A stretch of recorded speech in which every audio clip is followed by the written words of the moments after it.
Now the ratio test is what we use to analyze power series to find the radius and interval of convergence. So here's our power series in A, and we're trying to figure out what its interval of convergence and its radius of convergence is. So the first thing we do is we know that the ratio test only applies when the terms are positive. So what we're going to do is we're going to take the limit. I'm going to zoom in here. We're going to take the limit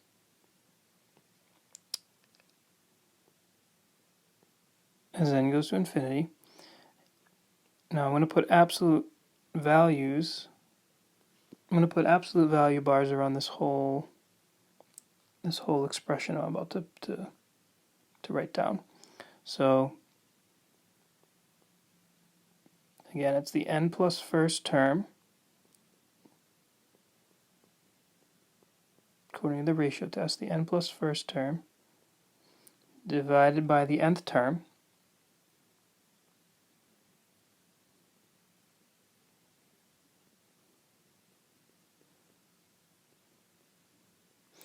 and again the absolute value bars are really only there for the expression x minus 3 because everything else in these expressions is positive. N is positive, so a to the n is positive, right? N is positive because n is going from 1 to infinity.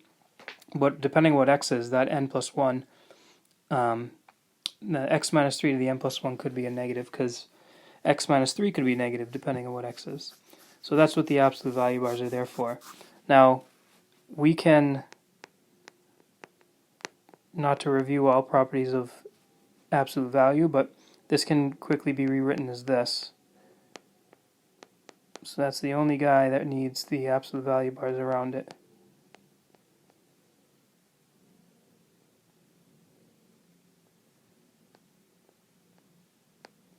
That guy and this guy. Okay, so now we look at the cancellations. This ends up being, why did I put n plus 2? It's n plus 1.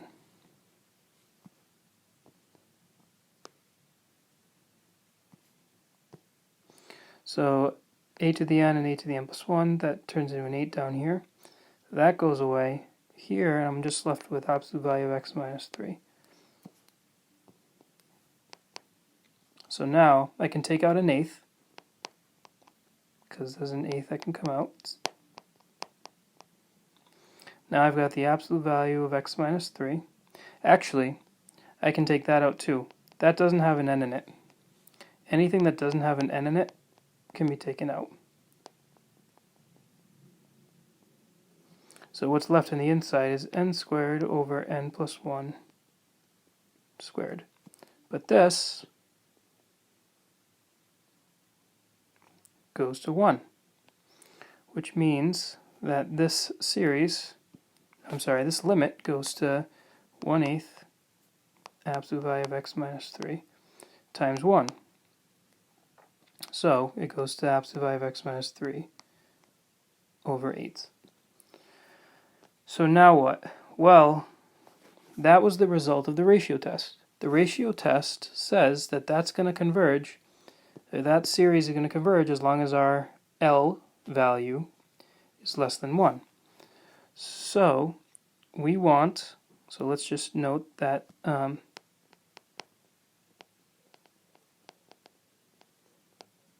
series converges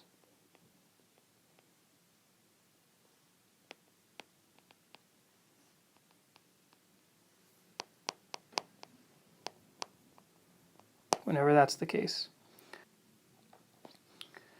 But that means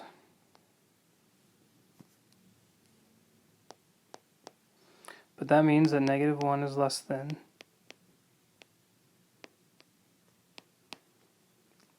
that term, which means that -8 is less than x minus 3, which is less than 8, which means that -5 is less than x, which is less than 11. And so that is the interval of convergence almost. The only thing we have left to do is check the endpoints. because the ratio test does not, unfortunately, tell us what happens at the endpoints. By the way, I need to point out, we were asked for the radius of convergence, and so the radius of convergence, if I multiply this first inequality by 8, that is my radius of convergence.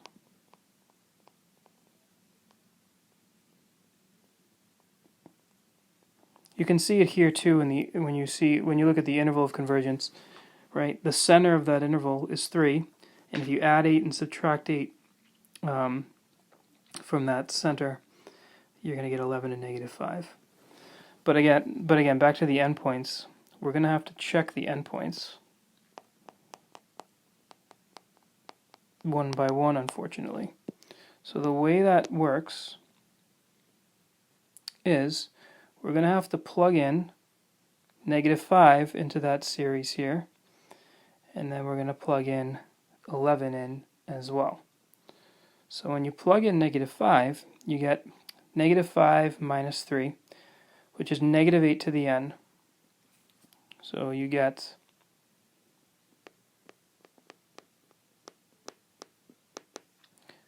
this series, negative 8 to the n,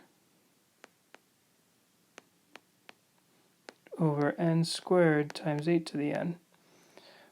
But that is the same as, so negative 8 to the n divided by 8 to the n, since negative 8 to the n is the same as negative 1 to the n times 8 to the n, then those cancel, and I get negative 1 to the n over n squared.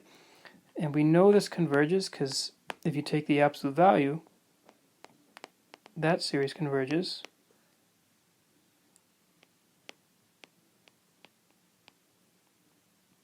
And that converges absolutely. So therefore, that endpoint works, and we're going to have to add it to our interval of convergence. And then we just have to check when x equals to 11. And when x equals 11, if you go back up here, when x equals 11, we get 11 minus 3, which is 8 to the n. So now I've got the series 8 to the n over n squared times 8 to the n. This time we don't have to deal with a negative.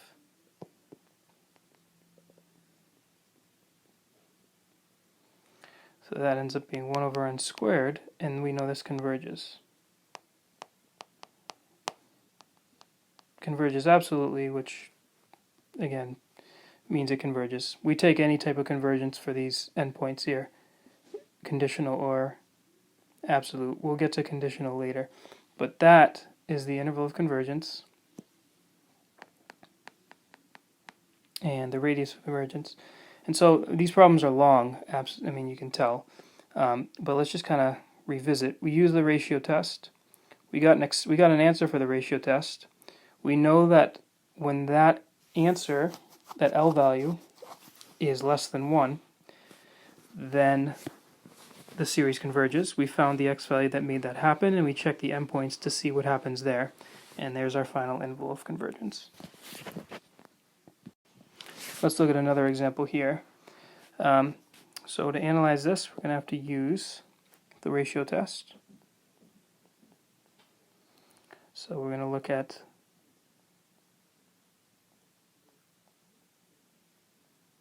the n plus first term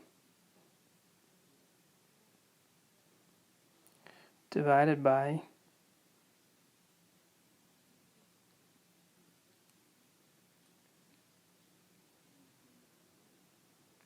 the nth term.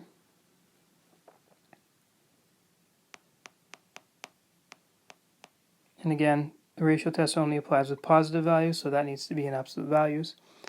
But since the only thing in danger of being negative is the term with the x in it, we can immediately squeeze those in to just be around the x minus 4.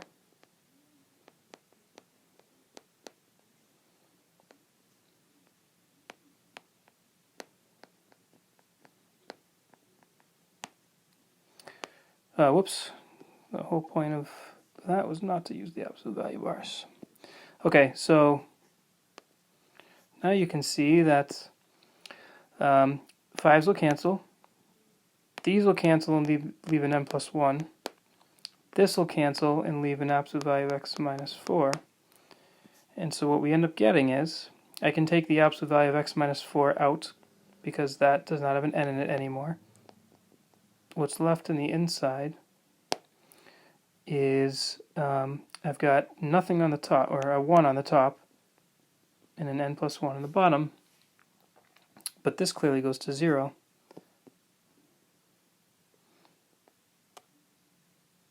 Which means this limit goes to 0. And 0 is less than 1. Now, you want to acknowledge what happened here. This time, you can tell it doesn't even matter what we put in for x. This ratio will always go to 0. And that means that this series converges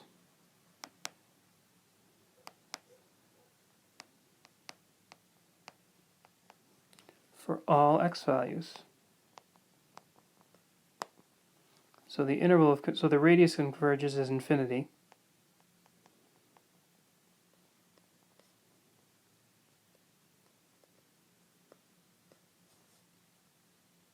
And the interval of convergence is negative infinity to infinity.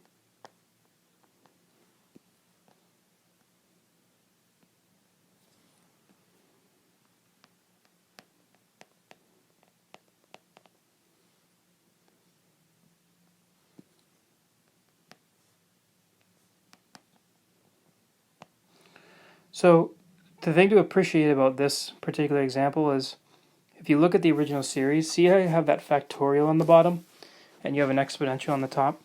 That just means that these terms are going to 0 so fast that it really doesn't matter what you plug in for x. Even if you plugged in a trillion, eventually, in the long run, this series converges because of that factorial on the bottom. And the ratio test really gets at the heart of that. So you can see it didn't matter what we plugged in for x. This will always converge.